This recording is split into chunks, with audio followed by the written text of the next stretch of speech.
Welcome to அடேங்கப்பா ஆஹா சமையல். இன்றைக்கி வந்து பெப்பர் சிக்கன் செய்ய போகிறோம். ஸ்டவ் ஆன் பண்ணிட்டேன். கடாய் சூடாகிடுச்சு. எண்ணெய் விட்டுக்க போகிறேங்க. தேவையான அளவு எண்ணெய் விட்டுக்கலாம். எண்ணெய் வந்து நல்லா சூடாகட்டும். 1/2 டீஸ்பூன் சோம்பு, கொத்து கருவேப்பிலை, சின்ன வெங்காயம் ஒரு 10 வந்து பொடியாக கட் பண்ணியிருக்கேன்.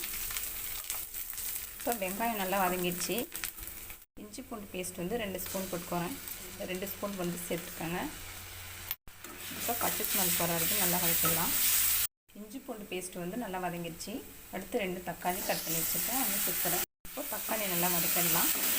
தக்காளி வதங்க கொஞ்சமாக சால்ட் சேர்த்துக்கிறேங்க. 1/4 டீஸ்பூன் மஞ்சள் தூள், 2 டீஸ்பூன் தனியாத்தூள், garam masala 1/2 teaspoon, chicken masala 1/4 teaspoon. தனி மிளகாத்தூள் நான் வந்து சேர்க்கல. இதை அடுத்து வந்து பெப்பர் வந்து சேர்ப்பேன் லாஸ்ட்டாக. அது தாங்க உங்களுக்கு தேவைன்னா நீங்கள் வந்து மிளகாய் பொடி சேர்த்துக்கலாம். மசாலாவை நல்லா மிக்ஸ் பண்ணிக்கலாம். இப்போது மசாலா பொருட்கள்லாம் சேர்த்தாச்சு. இந்த மசாலாலாம் நல்லா வந்துட்டு நல்லா வெந்து எண்ணெய் திரிஞ்சு வர அளவில் நம்ம வந்து இப்போ ஒரு 5 நிமிஷம் நல்லா மூடி வச்சிடலாம்.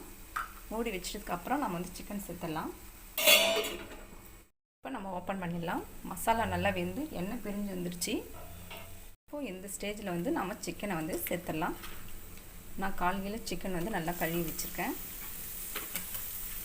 இதோட ஃப்ளேவர் பார்த்திங்கன்னா சிக்கன் வந்து பெப்பர் சிக்கன் வந்து அந்த மசாலாலாம் நல்லா தண்ணி இல்லாமல் நல்லா சுண்டினதுக்கப்புறம் எண்ணெய் பிரிஞ்சு வர ஸ்டேஜில் தான் நம்ம சிக்கனை வந்து சேர்க்கணும். அப்போ தான் நல்லா கரெக்டாக இருக்கும். இப்போ நம்ம மிக்ஸ் பண்ணிடலாம்.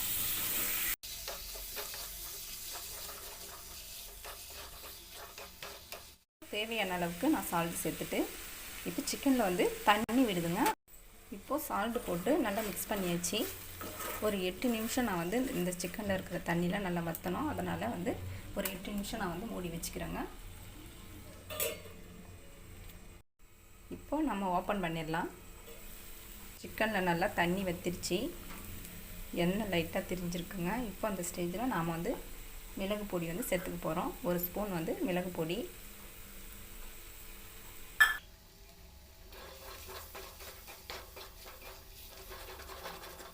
கொஞ்சமாக கொத்தமல்லி,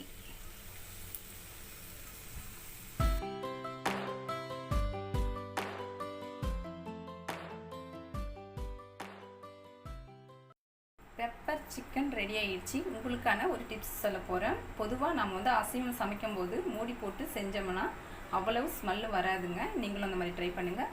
வீட்டில் இந்த மாதிரி ரெசிபியை செஞ்சு ட்ரை பண்ணி பார்த்துட்டு லைக் பண்ணுங்கள், ஷேர் பண்ணுங்கள், மறக்காமல் சப்ஸ்கிரைப் பண்ணுங்கள் ஃப்ரெண்ட்ஸ். பாய்.